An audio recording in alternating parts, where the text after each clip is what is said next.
여러분 생각을 해보세요. 이상하지 않습니까? 이 보수 정권이 들어서면 꼭 대형 참사가 벌어져요. 이게 우연인 것 같습니까? 우연이 아닙니다. 이유가 있습니다, 여러분.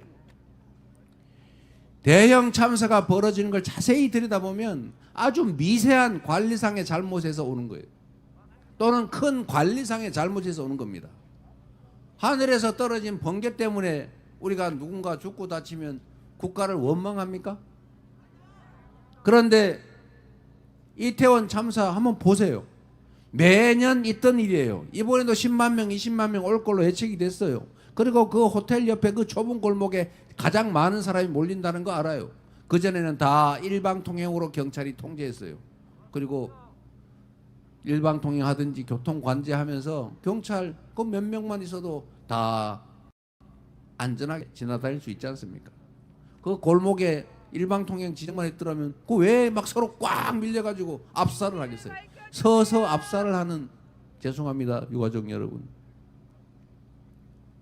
그런 일이 왜 벌어졌겠습니까? 관심을 끄는 거 아닙니까? 또는 다른 이유로 관리를 포기한 거 아닙니까?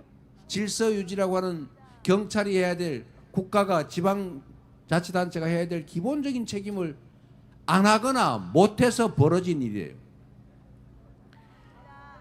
공무원들은 경찰이든 말단 직원이든 인사권을 가진 책임자의 얼굴만 쳐다봅니다. 그가 무슨 생각을 하는지, 뭘 하면 승진을 시켜주는지, 뭘 하면 영전을 시켜주는지, 뭘 하면 제재를 당하는지를 끊임없이 관찰하고 그에 따라 행동합니다. 이거는 고위직이든 하위직이든 똑같아요.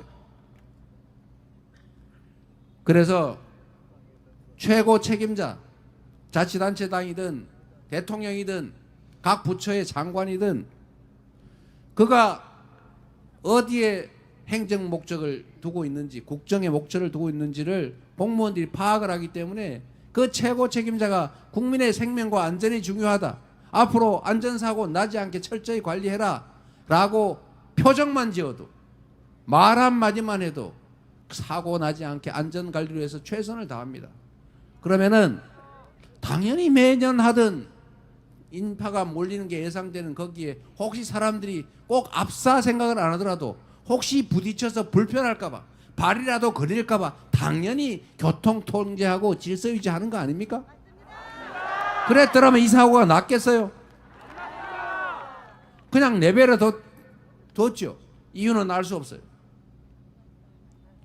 오송 지하차도 참사도 그 사고가 왜 났습니까, 여러분?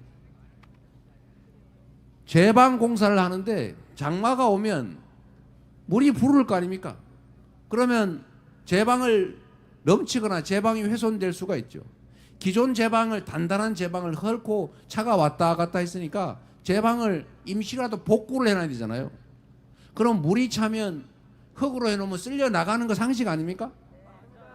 그런데 당연히 그러면 모래 주머니로 쌌든지 돌을 쌌든지 뭔 차를 대놓고 막든지 통상적인 수방시설을 갖춰야죠. 그런데 어떻게 해놨냐? 업자가 귀찮으니까 그냥 그 흙으로 쌓아놓은 거예요.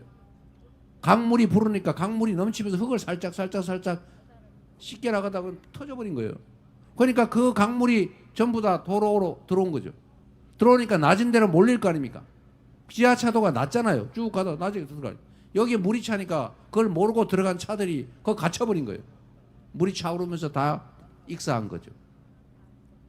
이것도 왜 벌어진 일이냐? 충남도지사든지 거기가 무슨 시더라? 하여튼 청주시인가? 하여튼 시장이든 공무원들한테 수재 대비해라. 사고 나면 안 된다. 큰일 나면 혼내주겠다. 한마디만 했으면 관내 사고 위험 지역 표가 다 있어요. 관리 대상 지역이 다 분류가 되어 있습니다. 거기 가서 현장 보고 이거 물 넘치면 큰일 나겠네. 한마디만 했더라면, 한 번이라도 현장을 가봤더라면, 단체장이 한마디라도 했더라면 결코 벌어질 수 없는 사건이었던 겁니다. 결국은 이 대형 참사들도 다 관리 책임이 있는, 특히 지휘관들, 지휘 책임자들의 무관심, 엉뚱한 생각 때문에 생겨나는 것이에요. 술이나 먹고 세상 사람들의 삶에 관심 없고 남들은 죽든지 말든지 자유의 이름으로 다 방치해 놓으면 그러다 보면 이 사건이 벌어지는 겁니다. 그래서 보수 정권이 들어오면 돈을 위해서 규제를 완화하자, 돈이 생명보다 더 중요하다 이러면서 규제를 대폭 완화하거나 안전에 관한 규제를, 관심을 끊거나 관심을 딴 데 쓰거나 이러다가 안전사고들이, 참사들이 벌어지는 거예요. 제가 자랑 하나 하겠습니다. 제가 성남시장을 할 때 자꾸 화재 사고들이 나잖아요. 그리고 건물들, 특히 상가들 불이 나면 위층에 있는데 탈출할 수가 없지 않습니까? 제가 좀 무리를 해가지고 방화문 안 닫는 건물, 방화 통로에 물건 쌓아놓는 집합 건물, 여기를 전수조사를 내가 다 단속을 했어요.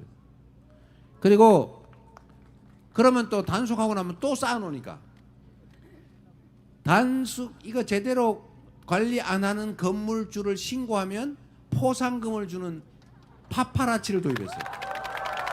그래서 그때 언론들이 막 성남시 욕했어요. 무슨 신고 왕국, 뭐 북한식 5호 담당제 하냐라고 막 비난했어요. 제가 그런 거 신경 쓰는 사람이 아니죠. 그대로 시행해가지고 제가 건물주들 다 설명을 하라고 했어요. 여러분, 사고 나면 다 죽습니다. 나중에 후회할 일이 생기니까 그 비용이 좀 들더라도 그거 합시다. 그리고 제가 소방서한테도 각별히 부탁해서 지금부터 감독 인원을 시에서 인력을 지원해 줄 테니까 철저하게 다 관리한다. 소방서가 인력이 없어요. 지원해 줄 테니까 다 단속합시다. 이래서 단속을 철저하게 다 했어요. 그런데 분당에 제 집 앞에 순회역 근처가 학원 건물이 하나 있었습니다.